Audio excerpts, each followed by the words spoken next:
آج کے وقت دنیا میں یہ سوال سب سے زیادہ اٹھایا جا رہا ہے کہ کیا ایران ایٹامک پاور بن گیا ہے یا نہیں۔ بڑے بڑے نیوز چینلز آرٹیکلز پبلش کر رہے ہیں اس چیز کے بارے میں۔ اس کی وجہ یہ ہے کہ 5 اکتوبر کو 4.6 میگنیچیوڈ کا ایک ارتھکویک آیا ہے، اور وہ بھی ایسے علاقے میں جہاں عام طور پر ارتھکویک نہیں آتے اگر اس کے ریکارڈز کو دیکھا جائے تو۔ اس علاقے کا نام ہے سیمنان۔ کافی سارے ایکسپرٹس یہ سوچ رہے ہیں کہ شاید ایران نے چپکے سے ہی ایک ایٹامک بم کا انڈر گراؤنڈ ٹیسٹ کرا ہے، جس کی وجہ سے یہ ارتھکویک پیدا ہوا ہے۔ اب آپ لوگ سوچ رہے ہوں گے کہ کیا جو بھی ارتھکویک آتے ہیں کیا وہ ایک نیوکلیر بم کے ٹیسٹ کے ذریعے سے آتے ہیں؟ ایسی بات نہیں ہے۔ جو زیادہ تر ارتھکویک آتے ہیں ان کی گہرائی زیادہ ہوتی ہے، لگ بھگ زمین سے 300 کلومیٹر نیچے ارتھکویک کو محسوس کرا جاتا ہے۔ لیکن جو یہ ارتھکویک آیا ہے یہ کافی زیادہ عجیب تھا۔ اس کی گہرائی صرف 10 کلومیٹر نیچے تھی، جس سے لگتا تھا کہ یہ مین میڈ ارتھکویک ہے، جس کی وجہ سے کافی سارے ایکسپرٹس کا ماننا ہے کہ شاید ایک نیوکلیر ٹیسٹ ہو۔ اتنے کم ڈیٹا سے کوئی بھی یہ شور نہیں کر سکتا کہ یہ ایک نیوکلیر ٹیسٹ تھا یا نہیں۔ مزید ہم ماضی میں ہونے والے ایونٹس کو دیکھیں گے اور ان کا ڈیٹا آپ کے سامنے رکھیں گے، جس کو دیکھتے ہوئے آپ بھی 90% شور ہو جائیں کہ شاید ایران ایک ایٹامک پاور بن گیا ہو۔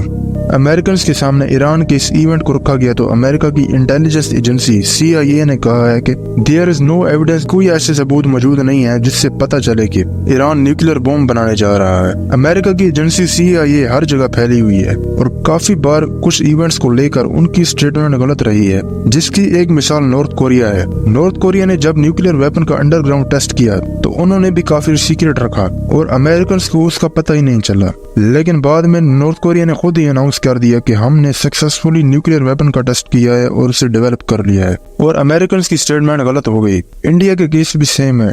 انڈیا نے ٹیسٹ کیا، امریکہ نہیں پکڑ پایا۔ پاکستان نے ٹیسٹ کیا، امریکہ نہیں پکڑ پایا۔ اب ان سب ایونٹس کو سامنے رکھا جائے تو کافی زیادہ چانسز ہیں کہ ایران نے بھی نیوکلیر ویپن کا ٹیسٹ کر لیا ہو، بٹ کوئی بھی 100% شیورٹی سے یہ دعویٰ نہیں کر سکتا۔ اس کی وجہ یہ ہے کہ ایران کی گورنمنٹ نے خود ہی اس کے بارے میں کچھ نہیں کہا۔ یہاں میں ایک اور بات ایڈ کرنا چاہوں گا، ہو سکتا ہے ایران سینکشن سے بچنے کے لیے اس ایونٹ کو سیکرٹ رکھ رہا ہو، کیونکہ آلریڈی دیکھا جائے تو 1979 کے بعد جب ایران میں انقلاب آیا تو تب سے ہی امریکہ اور یورپ کی طرف سے سینکشنز لگنا سٹارٹ ہو گئے تھے، اور اب یہ سینکشنز ہزاروں کی تعداد میں پہنچ گئی ہے۔ اگر یہ سینکشنز امپوز نہ ہوتے تو ایران کی اکانومی بالکل نیکسٹ لیول پر ہوتی۔ اگر ایران یہ اناؤنس کر دیتا ہے کہ now we have nuclear weapons, تو ہو سکتا ہے امریکہ اور زیادہ سینکشنز امپوز کرنے کی کوشش کرے، تو اس چیز کو سیکرٹ رکھنا بھی ایک بہت بڑی اسٹریٹجی کا حصہ ہو سکتی ہے۔ ایک دفعہ کی بات ہے، آیت اللہ خمینی نے ایک فتویٰ دیا تھا کہ اسلام میں نیوکلیر ویپنز کو رکھنا حرام ہے، ہم کبھی بھی نیوکلیر ویپنز کو ڈیولپ نہیں کریں گے۔